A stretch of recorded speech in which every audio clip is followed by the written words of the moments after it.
I've got one that can see.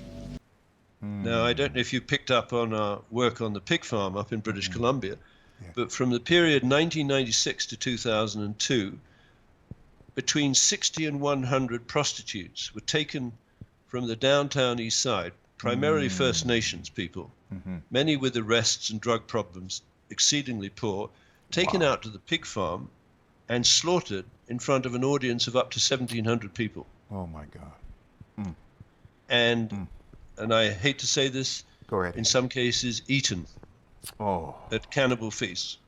Now, my God. people say to me, David, why do you talk about this? My problem is, if no one talks about it, then you empower the evildoers and they move on. Yes. Because, let me address this issue of the word terrorist. Yes. These people are not terrorists, they're criminals. They use terror as a weapon. Yes. Now, when people go out to that pig farm, it was a federally registered society, Larry, by Ottawa. It was called the Piggy Palace Good Times Society, and they were licensed to hold sports and entertainment events and raise money, I believe, to get the women off the streets. Right. Well, they got the women off the streets by abducting them and cooking them. Oh, my God.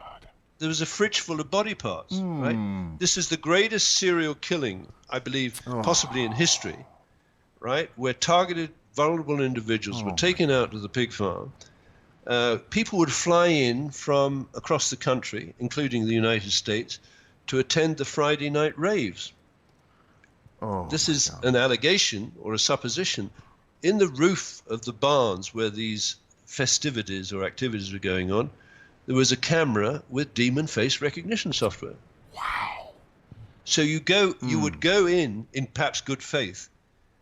The guards were Hell's Angels. There was a 600-pound boar pig, running around the outside to nip people. Right. There was no easy parking, so I think the guests had to be bussed in from nearby hotels. Wow. Using demon face recognition software, they would be tracked to the building. They would have the images of what was done to these poor women, and those images would be archived onto the internet, the Federal Bridge. So if you have from 1996 to 2002, every Friday night, it probably wasn't every Friday night, it was when there was a victim that was available, up to 1,700 people. You've got a lot of people. Yes. Oh, the Pickton murders up in Canada, with that guy that killed all the hookers. That was set up by them. They videotaped all the murders. They used to clone Pickton into the place and had him running around talking to him, and he felt like he was like a celebrity, right? Anyway, he used to smash them with a ball-peen hammer. Now, I'll tell you who was there, and this is how I know everything. The Brown something massacre, Brownsville massacre down in Texas somewhere. Well, that was all about them. The children of the fold got murdered, a big religious cult. They all got murdered and chopped up. Well, the fold was the cloning station, and they were going there and getting freaked on by a bunch of elderly rich perverts. And then they didn't want to anymore, and they said, leave us alone, we have computers, we're going to tell all about the fold. And they went there, killed them all. The Pickton stuff was really unsettling, disturbing, because, well, Elizabeth wanted to be real close on hand to me, because everybody wanted to look at me, talk to me, and I was like focused on with the spotlight there at this place, because I did these songs and different money-making ideas for different people. So she always wanted to be around me to get in on the spotlight. She's like that. She's like a camera ham for all the celebrities that are there. So she was always around me. Now, the thing is, she said to strengthen my mind, she wanted me to watch all of the Pickton murders. And they had a camera in the corner of the room where he did these murders. The thing was, he would walk a woman, the hooker, over to a painting on the wall facing that way and say, do you like this painting? My brother painted it for me. Put his arm around the woman, and with his other hand, he'd reach in back of his pants and pull out a ball-peen hammer and smack her right in the back of the head. And that was it. And he used to almost have to give her like 2 or 3 or something. And one time, one of the hookers got him. I'll tell you about that some other time or something. But he got them all. He said, I asked him one time at the cloning station, because they would bring him there and ask him what it was like and everything, and like he was a celebrity or something. It was weird, like, and they're all trying to act evil, like they're vampires or something, and he would talk and stuff. And I asked him, they asked me if I had any questions for him. I said, why a ball peen hammer? And he said, well, normal hammer has a claw in it, carpenter's hammer, and if I had to do a second strike, the claw might get hooked on somebody's clothing, one of the girls' clothing, and it might, when on my drawback, it might hook on. Then he's ruined because he was just a skinny old man. And yeah, but Elizabeth used to make me watch them. They have two big screens at the cloning station over the stands, one on either side, right, so that people can, in the stands, can look both ways.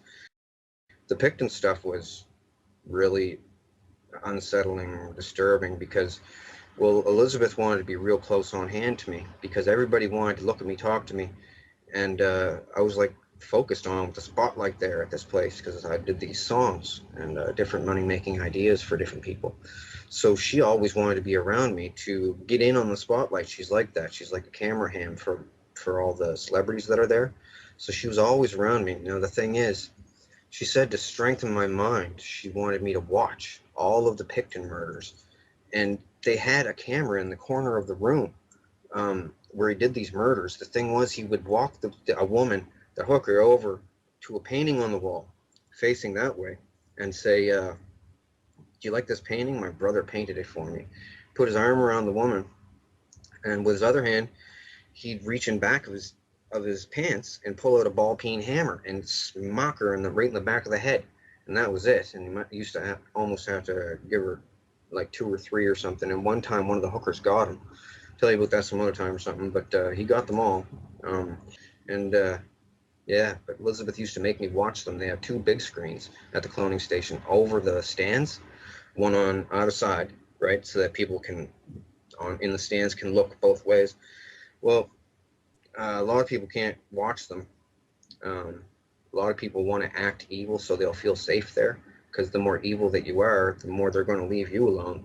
So there's people, man, they psych themselves into believing that they're evil too, just so that they'll feel safe, because they've seen these lizards and people getting tortured and killed, and they don't want any badness on them. So they try to act even more evil than the other people that are there. But just trying to put it forward in a calm, concise way. Like, they do this lizard thing a lot, like in a lot of different countries. It's not just an isolated thing, and these things walk around all over the place. There is a way to detect them. It's you have to detect them with a CT scan or an MRI. Well, they're gonna have to do something about it, because the thing is, sometimes these people, they get a pet lizard, one of their very own. Like Elizabeth's one is called Matilda, and Kissinger's one is called Herbert, right? And they occasionally get a hold of a real kid and bring it to the cloning station and feed a kid to one of these lizards. It's like Alf, the show Alf, runs around trying to eat cats and stuff. Everybody thinks it's cute. Well, these things, their favorite food is human kid, because it has less vaccinations in it. Because some vaccinations, after a certain age, will, if they drain the blood out of a thing, the real lizard will die from the vaccinations, or get real sick, or taste bad or something to them. So they get kids, they put them in a pit with this thing sometimes. I've seen it there. They just showed me so much stuff flat out, thinking that I'd never be able to cohesively put it all together to tell people about it in a believable fashion, and that the technology of doing this is too advanced for people to believe. But after seeing all that I've seen, I have to tell as many people as I can, because they kill people with these lizards, and I don't want to walk around in a world with those parasited human hosts in it. And I don't know. I was frantic when I wrote my original letter, because I didn't know how to explain everything. So I just stuck to the cloning aspect of everything, because I figured if I put lizards in it as well, people were going to go, whoa, change the channel. But so I pretty much told everybody in phases, just so that people wouldn't have too much to wrap their head around. But it's the most important stuff in the world, like chemtrails and MK Ultra and all that is done by them. And MK Ultra, you need a clone of the person to use MK Ultra on someone. It's just all kinds of different technologies that they have, and they used to call themselves the Thule, Thule. Well, they had an abandoned base down there. They found all kinds of stuff, and they back engineered all kinds of stuff. And the Vril Society from Germany started doing it, and then the Americans took their stuff, and the Russians took some stuff too, and then they all started making stuff. Man, but I know about a lot of the stuff. They told me all about it, and I'm telling the world. But yeah, it's not good because other people have died. By the sense of taste. They described this to me so, like, when I was like 18 years old there, and told me about it different times throughout the years of going there. They can bring you there every single night if they want to, and they did bring me there every night. They laughed at me when I said I was going to tell the world about this. They said, nobody's ever going to believe me. You won't put it together in a eloquent way. People will think that technology isn't that advanced yet with cloning because they just clone the sheep, right? No. They've been cloning people a long time this way. Thing is, the lizard, okay, the thing squiggles in through the eye. It does a spiral around the optic nerve all the way to a certain point, and it's driven there by taste. And they said once it gets there, it has the taste of butterscotch, and then it does a feeling like holding your breath and going, pushing outwards. And at the tip of this chocolate chip, it then starts what they call sweating the quill. Now, the spinal cord stuff comes out of the spinal cord, out of the chocolate chip thingy, and it's everything that the lizard is. The lizard's whole body is dead. The little lizard thing is dead, and it can't go back in. Can't get back in. It's one way. Once it excretes this stuff, sweats this quill thing, the person's debilitated for an unknown amount of time. I don't know how long. But when they come back, they have to have some recovery time. But when they come back, they are not the person anymore. They are then the lizard. Let me put this to you flatly. The old person's consciousness is gone. The body is absolutely, totally dominated, and the lizard is smarter as a human then, and totally controls everything. Over time, it'll develop a rash. It'll lose its hair. Thing is, these things are all over the place, and they mimic human behavior. In fact, one of their names in the past is Mimic.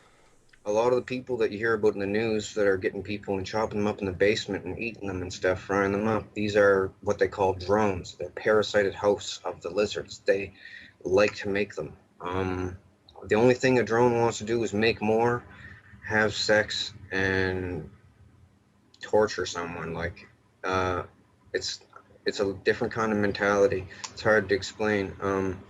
She said the Queen of England is there and she eats people, and there's lizards there. No, she said demons. Well, some people call them demons. They call themselves demons too.